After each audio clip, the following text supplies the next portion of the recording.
Assalamualaikum warahmatullahi wabarakatuh. Perkenalkan, nama saya Wahyu Kurnianingrum dengan NIM 230601876, ingin memaparkan materi tentang metabolisme mikroba guna untuk memenuhi tugas mata kuliah mikrobiologi terapan dari Ibu Isna. Sebelum kita masuk materi, alangkah baiknya kita harus tahu apa itu metabolisme. Jadi, metabolisme merupakan seluruh peristiwa reaksi-reaksi kimia yang berlangsung dalam sel makhluk hidup. Metabolisme sendiri terdiri atas dua proses, yaitu anabolisme dan katabolisme. Yang selanjutnya ada bagan metabolisme. Metabolisme terdiri atas proses katabolisme dan anabolisme. Pada proses katabolisme, untuk memperoleh energi, terjadi pada karbohidrat, protein, dan lemak. Pada karbohidrat, terjadi respirasi secara aerobik dan anaerobik. Sedangkan protein dan lemak masuk ke siklus Krebs. Lalu ada proses anabolisme, misalnya kemosintesis dan fotosintesis. Fotosintesis terjadi dua reaksi, yaitu reaksi terang dan reaksi gelap yang membentuk karbohidrat. Dan ada pengertian anabolisme dan katabolisme. Menurut Prawiro Hartono dan Hadi Sumarto tahun 1997, anabolisme adalah penyusunan senyawa kimia sederhana menjadi senyawa kimia atau molekul kompleks. Pada peristiwa ini diperlukan energi dari luar. Energi yang digunakan dalam reaksi ini dapat berupa energi cahaya ataupun energi kimia. Energi tersebut selanjutnya digunakan untuk mengikat senyawa-senyawa sederhana tersebut menjadi senyawa yang lebih kompleks. Anabolisme dibagi menjadi dua, yaitu anabolisme yang menggunakan energi cahaya dikenal dengan fotosintesis, sedangkan anabolisme yang menggunakan energi kimia dikenal dengan kemosintesis. Sedangkan katabolisme adalah reaksi pemecahan atau pembongkaran senyawa kompleks menjadi senyawa-senyawa yang lebih sederhana dengan menghasilkan energi yang dapat digunakan organisme untuk melakukan aktivitasnya. Fungsi dari reaksi katabolisme adalah untuk menyediakan energi dan komponen yang dibutuhkan oleh reaksi anabolisme.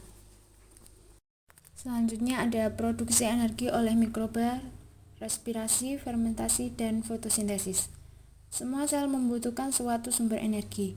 Walaupun sangat beraneka ragam jenis substansi yang berperan sebagai sumber energi bagi mikroorganisme, namun terdapat pada pola dasar metabolisme yang sangat sederhana, yaitu terjadi perubahan dari satu bentuk energi yang kompleks menjadi bentuk energi yang lebih sederhana, sehingga dapat masuk ke dalam rangkaian metabolik. Bakteri dapat mengubah zat kimia dan energi radiasi ke bentuk yang berguna untuk kehidupannya melalui proses respirasi, fermentasi, dan fotosintesis. Dalam fotosintesis, energi cahaya diubah menjadi energi kimia. Selanjutnya ada respirasi. Respirasi merupakan proses disimilasi, yaitu proses penguraian zat yang membebaskan energi kimia yang tersimpan dalam suatu senyawa organik. Respirasi merupakan salah satu dari reaksi katabolik.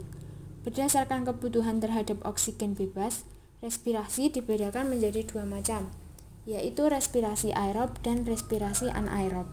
Untuk respirasi aerob, yaitu respirasi yang membutuhkan oksigen bebas. Pada proses ini, oksigen merupakan senyawa penerimaan hidrogen akhir. Respirasi secara aerob terjadi di dalam sitoplasma dan berlangsung melalui 4 tahap. Yang pertama, glikolisis. Glikolisis merupakan pengubahan glukosa menjadi pirufat dan ATP tanpa membutuhkan oksigen. Selanjutnya ada dekarboksilasi oksidatif asam pirufat. Dekarboksilasi oksidatif asam pirufat berlangsung di dalam mitokondria dan merupakan reaksi kimia yang mengawali siklus Krebs. Dalam peristiwa ini terjadi perubahan asam pirufat menjadi molekul asetil-CoA. Yang ketiga ada siklus Krebs atau daur asam sitrat. Kondisi aerob dalam organisme berlangsung pada dua tahapan, yaitu siklus Krebs dan transfer elektron. Pada organisme eukariotik berlangsung pada matriks dalam mitokondria, sedangkan pada prokariotik berlangsung dalam sitoplasma. Dan tahapan yang terakhir yaitu ada transport elektron. Pada dasarnya, transport elektron merupakan peristiwa pemindahan elektron dari fosforilasi oksidatif, merupakan proses penambahan gugus fosfat anorganik ke molekul ADP. Setiap molekul NADH yang memasuki rantai transport elektron akan menghasilkan 3 molekul ATP, dan setiap molekul FAD akan menghasilkan 2 molekul. Berikut ini adalah bagan dari respirasi aerob. Rumus aerob digambarkan secara sederhana yaitu C6H12O6 plus 6O2 menjadi 6H2O plus 6CO2 plus 38 ATP, di mana C6 itu glukosa, 2C3 asam pirufat, 2C2 asetil-CoA, ditambah 2 ATP dan 34 ATP. Selanjutnya ada respirasi anaerob. Respirasi anaerob yaitu respirasi yang tidak membutuhkan oksigen bebas. Pada proses ini, senyawa seperti asam pirufat dan asetaldehid berfungsi sebagai penerima hidrogen terakhir. Lalu ada fermentasi. Fermentasi adalah proses pembebasan energi tanpa oksigen. Ciri-ciri dari fermentasi yaitu yang pertama, terjadi pada organisme yang tidak membutuhkan oksigen bebas. Yang kedua, tidak terjadi penyaluran elektron ke siklus Krebs dan transport elektron. Yang ketiga, energi atau ATP yang terbentuk lebih sedikit jika dibandingkan dengan respirasi aerob, yaitu 2 molekul ATP setiap mol glukosa. Yang keempat, jalur yang ditempuh ialah glikolisis dan pembentukan alkohol atau fermentasi alkohol dan pembentukan asam laktat. Yang kelima, menghasilkan produk berupa asam-asam organik, alkohol, dan gas. Dan yang terakhir, organisme anaerobik juga menghasilkan energi. Selanjutnya ada skema jalur-jalur fermentasi. Sebagaimana ditunjukkan dalam skema tersebut, selain menghasilkan asam pirufat sebagai end produk, juga dihasilkan 2 molekul NADH yang harus dioksidasi.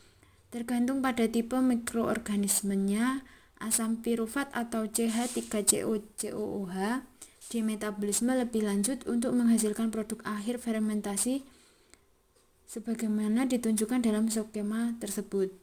Yang pertama itu ada fermentasi asam homolaktat, dilakukan oleh beberapa bakteri Streptococcus dan Lactobacillus. NADH, NAD+, asam pirufat, dan asam laktat. Lalu ada fermentasi alkohol, dilakukan oleh yeast, CO2, NADH, NAD+, asam pirufat, asetaldehid, etil alkohol. Ini ada bagian proses respirasi anaerob. Proses respirasi anaerob dimulai dari glukosa dipecah secara tidak sempurna menjadi komponen H2O dan CO2. Lalu hidrogen bergabung bersama sejumlah komponen yaitu asam pirufat, asetaldehida, dan selanjutnya membentuk asam laktat dan etanol. Lalu selanjutnya kita masuk pada materi fotosintesis. Fotosintesis adalah suatu proses biokimia pembentukan zat makanan karbohidrat yang dilakukan oleh tumbuhan, terutama tumbuhan yang mengandung zat hijau daun atau klorofil. Selain tumbuhan berklorofil, makhluk hidup non-klorofil lain yang berfotosintesis adalah alga dan beberapa jenis bakteri. Organisme ini berfotosintesis dengan menggunakan zat hara, karbon dioksida, dan air, serta bantuan energi cahaya matahari. Terjadi pada alga, tumbuhan, dan beberapa prokariotik. Fotosintesis terdiri atas 2 reaksi utama, yaitu photophosphorylation atau reaksi terang dan fiksasi karbon dioksida atau reaksi gelap. Yang pertama yaitu photophosphorylation atau reaksi terang. Pada reaksi terang, cahaya mengenai klorofil A yang menyebabkan elektron tereksitasi sehingga mempunyai energi lebih tinggi dalam satu rangkaian reaksi kimia. Energi tersebut akan diubah menjadi ATP dan NADPH. Air akan terurai dan melepaskan oksigen sebagai satu produk reaksi. ATP dan NADPH akan digunakan untuk membuat karbohidrat pada reaksi gelap. Secara ringkas, untuk reaksi terang berdasarkan bagan tersebut, yaitu yang pertama, fotosistem 1 menangkap foton. Hal itu mengakibatkan elektron di dalamnya tereksitasi. Yang kedua, terbentuk ion H+, elektron dan oksigen, kemudian oksigen akan dilepaskan ke udara. Yang ketiga, elektron hasil pemecahan molekul air masuk dalam fotosistem 2, lalu diterima oleh akseptor elektron. Yang keempat, elektron diangkut menuju kompleks sitokrom sehingga terjadi peningkatan energi. Energi tersebut digunakan untuk mengubah ADP menjadi ATP. Yang selanjutnya, elektron dari sitokrom diangkut menuju fotosistem 1, lalu ke akseptor elektron berikutnya. Lalu elektron akan diterima oleh senyawa NADP. Hal ini mengakibatkan terikatnya ion H+, hasil fotolisis air oleh NADP. Pengangkutan elektron inilah yang disebut transfer elektron non-siklik. Dan yang terakhir, elektron dari fotosistem 1 akan diangkut menuju akseptor elektron untuk menuju kompleks sitokrom, lalu kembali lagi ke fotosistem 1. Proses ini berlaku jika kebutuhan ATP kurang mencukupi. Lalu materi yang terakhir yaitu fiksasi karbon dioksida atau reaksi gelap. Fiksasi karbon dikenal sebagai reaksi gelap. 6 molekul gas asam arang masuk ke dalam sel melalui stomata dan akan diikat oleh ribulosa bifosfat atau RUBB. RUBB merupakan suatu senyawa berkarbon 5 yang akan diubah menjadi satu molekul gula. Peristiwa ini terjadi di dalam stroma dan telah diperkenalkan oleh Melvin Calvin sehingga selanjutnya dikenal dengan siklus Calvin. Jadi ini adalah gambar dari siklus Calvin. Siklus Calvin merupakan salah satu reaksi kimia yang terjadi di dalam tumbuhan sebagai salah satu bagian dari proses fotosintesis tanpa memerlukan bantuan cahaya sehingga seringkali disebut juga sebagai reaksi gelap. Berbeda dengan reaksi terang yang memerlukan cahaya, siklus Calvin ini menggunakan ATP dan NADPH sebagai energi yang dihasilkan oleh reaksi terang. Dalam siklus Calvin terjadi reaksi fiksasi, yaitu pengikatan CO2 atau karbon dioksida, serta mengkombinasikannya dengan ion H+ atau hidrogen dan membentuk gula. Gula yang dihasilkan tersebut kemudian akan diubah menjadi nukleotida, asam amino, dan pati, yaitu gula yang lebih kompleks. Lalu siklus Calvin ini terjadi di dalam kloroplas, tepatnya pada bagian stroma. Sekian pemaparan materi dari saya. Apabila dari awal sampai akhir ada salah-salah kata, saya mohon maaf. Wabillahi taufiq wal hidayah. Wassalamualaikum warahmatullahi wabarakatuh.